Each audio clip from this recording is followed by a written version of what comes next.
আসসালামু আলাইকুম।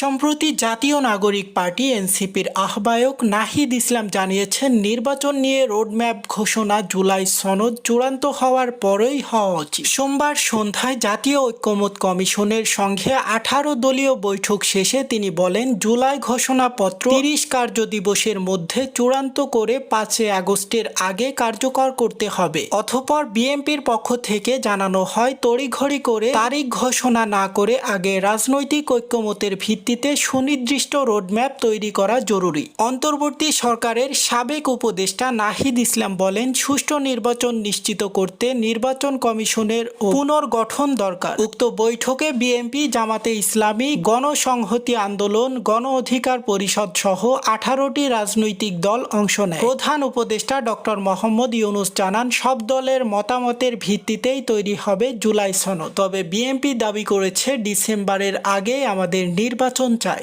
নির্বাচনের পরেও সংস্কার করা সম্ভব বলে এমন অভিমত প্রকাশ করেছে জাতীয় দল বিএনপি। তবে এনসিপির দাবি, দেশে পূর্ণাঙ্গ শান্ত ও সংস্কার করে নির্বাচন চাই। আপনারা দেখছেন এইচএ গ্লোবাল নিউজ, সাথে আছে আমি হুসাইন আহমেদ। সকল আপডেট পেতে আমাদের সাথেই থাকুন। ধন্যবাদ।